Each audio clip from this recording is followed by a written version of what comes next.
Ang buhay ay parang life. Maraming importante na mahalaga.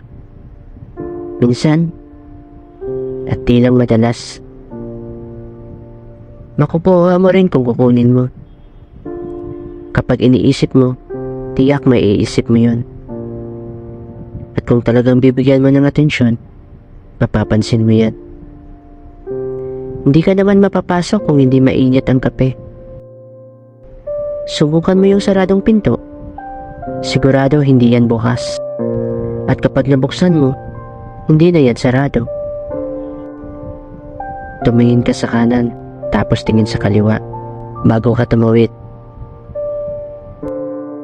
Di kasi lahat ng daan may pedestrian lane. Subukan mo, wala naman mawawala eh. Huwag kang magmadali. Maglakad ka lang.